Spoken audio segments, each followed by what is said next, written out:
பிரியாணினாலே யாருக்கு தான் பிடிக்காது? ஒரு சிலருக்கு வந்து மாய்ஸ்டா இருந்தா பிடிக்கும். ஒரு சிலருக்கு உதிரி உதிரியா இருந்தா பிடிக்கும். எனக்கு மாய்ஸ்டா இந்த மாதிரி இருந்தா தான் பிடிக்கும்.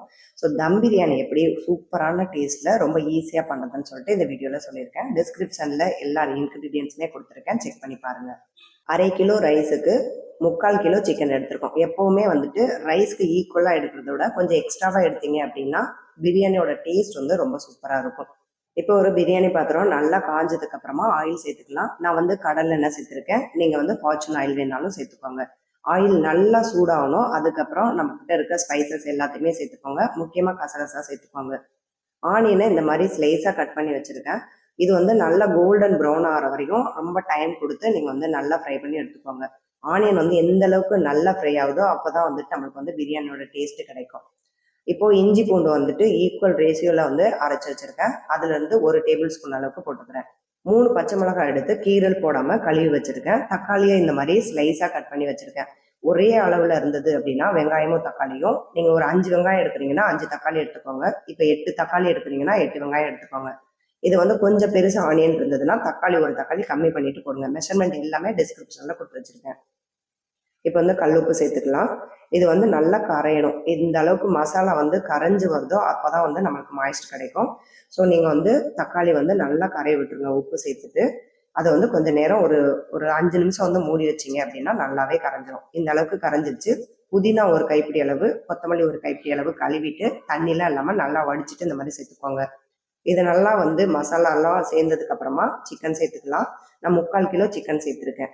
இப்போ இந்த சிக்கனை வந்துட்டு நல்லா மசாலா எல்லாம் அதில் ஊறணும். அது வரையும் ஒரு 10 நிமிஷத்துக்கு மூடி போட்டு மூடி வச்சிருங்க. மசாலா வந்து சிக்கன் கூட நல்லா பைண்ட் ஆகி நம்மளுக்கு ஒரு நல்ல டேஸ்ட் கிடைக்கும்.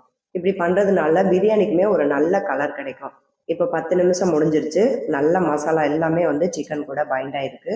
ஸோ இந்த ஸ்டேஜில் வந்து நீங்கள் வந்து தண்ணி சேர்த்துக்கோங்க. டைரெக்டாக நீங்கள் தண்ணி சேர்த்தீங்க அப்படின்னா உங்கள் பிரியாணி வந்து ரொம்ப கலர்லெஸ்ஸாக ஒரு மாதிரி இருக்கும். ரொம்ப டெம்டிங்காக இருக்காது. ஸோ அதுக்காக தான் இந்த மாதிரி பண்ணுறது. 1/2 கிலோ அரிசிக்கு 1 லிட்டர் தண்ணி சேர்த்துருக்கேன். நீங்கள் இதில் தயிர், பால் அந்த மாதிரிலாம் ஏதாவது சேர்க்குறீங்க அப்படின்னாலும் தம் பிரியாணிங்கிறதுனால உங்களுக்கு தண்ணி எல்லாத்தையுமே எடுத்துரும். நான் இப்போ பால், தயிர் எதுவுமே சேர்க்கல. இதுவே வந்து எனக்கு வந்து நல்லா மசாலா கொடுக்குறதுனால அப்படியே நான் வந்து இதில் செஞ்சுருக்கேன்.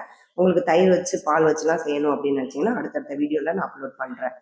இப்போ வந்து அரிசியில் இருக்கக்கூடிய தண்ணி வந்து இல்லாமல் நான் ஃபில்ட்ரு பண்ணிவிட்டு, ஏன்னா தண்ணி எக்ஸ்ட்ரா இருக்கக்கூடாதுங்கிறதுக்காக ஃபில்ட்ரு பண்ணிவிட்டு இந்த மாதிரி சேர்த்துட்டு நல்லா மிக்ஸ் கொடுத்துக்கிறேன். இது வந்து உடையாமல் இருக்கணும் அப்படின்னா நீங்கள் ஸ்டார்டிங்லேயே வந்து நல்லா மிக்ஸ் கொடுத்துருங்க.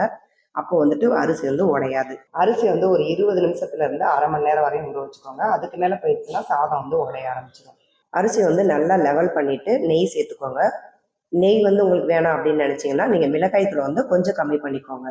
நெய் சேர்த்ததுக்கு அப்புறமா நல்லா ஒரு மிக்ஸ் கொடுத்துக்கோங்க. கரண்டி வந்து அடியில் விட்டு நீங்கள் திருப்பி விட்டீங்க அப்படின்னா அரிசியெல்லாம் உடையாமல் இருக்கும். இந்த மாதிரி கீழே கொடுத்து நீங்கள் வந்து பரட்டி விட்ருங்க. இப்போ நெய் வந்து எல்லா பக்கமே ஸ்ப்ரெட் ஆகிருக்கும். ஸோ காரம் வந்து கரெக்டான அளவில் இருக்கும். இப்போ நான் ஒரு 10 மினிட்ஸ்க்கு அப்புறம் பார்க்குறேன். இந்த அளவுக்கு வந்துட்டு ரைஸ் எல்லாமே வெளியில் தெரிய ஆரம்பிச்சிருச்சு. இப்போ தண்ணி இவ்வளோ இருந்தாலும் நம்ம வந்து தம் போடுறப்ப தண்ணி எல்லாத்தையுமே இழுத்துக்கிறோம். வாழை இலையை சுற்றி வச்சுட்டு அதில் ஒரு சின்ன வெயிட்டாக வச்சுருங்க. ரொம்ப பெரிய வெயிட்டாக வச்சிங்கன்னா அரிசி வந்து ஒரு மாதிரி அமுங்க ஆரம்பிச்சிடும். நான் ஒரு சின்ன வெயிட் மட்டும் அதில் வச்சுட்டு நான் வந்து க்ளோஸ் பண்ணி வச்சுக்கிறேன். இப்போ ஒரு தோசைக்கல்லை வந்து அடுப்பில் வச்சுட்டு கோஸ்டர் போட்டுக்கிறேன். கோஸ்டர் வந்து போடணும்னு இல்லை, அலுமினிய பாத்திரமா இருந்தால் டைரெக்டாக வச்சிடலாம். இந்த பாத்திரம் வந்து ஏற்கனவே ஓவர் ஹீட்டாக இருக்கும். அதனால தண்ணி எல்லாத்தையுமே இழுத்துக்கும். அதனால தான் நான் கோஸ்டர் யூஸ் பண்ணுறேன். நீங்கள் அலுமினிய பாத்திரம், சில்வர் பாத்திரம் வைக்கிறீங்கன்னா டைரெக்டாகவே தோசைக்கல்ல வச்சுருங்க. வச்சுட்டு மேலே ஒரு வெயிட் வைங்க. அப்படி இல்லைன்னா தண்ணி எடுத்து வச்சிங்க அப்படின்னா அது மேலேயும் ஹீட் ஆயிரும், கீழேயும் ஹீட் ஆயிரும். இப்போ நான் இந்த மாதிரி கவுத்து வச்சிடுறேன். அது வந்து எல்லா தண்ணி, ஒரு தண்ணி கூட, நிறைய தண்ணி உங்ககிட்ட காட்டினா ஒரு தண்ணி இல்லாமல் எல்லாத்தையுமே நல்லா அப்சர்வ் பண்ணிடும். தம் போடுறப்ப நம்மளுக்கு வந்து வாழை இலையில போட்டோம் அப்படின்னா ஃப்ளேவர் வந்து நல்லா இருக்கும். அப்படி இல்லை அப்படின்னா நீங்கள் வந்துட்டு ஒரு காட்டன் துணி கூட போடுங்க. அலுமினியம் ஃபைல் சில பேர் போடுவாங்க. அதை விட வாழை இலை அப்படி இல்லாதவங்க வந்துட்டு நீங்கள் வந்து காட்டன் துணி யூஸ் பண்ணுங்க. அதுவுமே நல்லா இருக்கும். இப்போ பாருங்க, அது எவ்வளோ தண்ணி இருந்துச்சு. ஒரு தண்ணி கூட இல்லாமல் அவ்வளோ சூப்பராக வந்துட்டு எல்லாமே ட்ரை ஆயிடுச்சு. பார்த்தாலே தெரியும் அவ்வளோ உதிரி உதிரியாக இருக்கும்.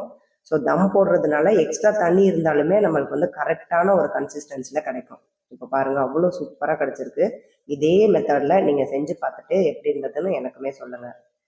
அடுத்து ஒரு சூப்பரான வீடியோவில் பார்க்கலாம். உங்களுக்கு என்ன வீடியோ வேணுங்கிறதையும் கமெண்ட்டில் சொல்லுங்கள். தேங்க்யூ.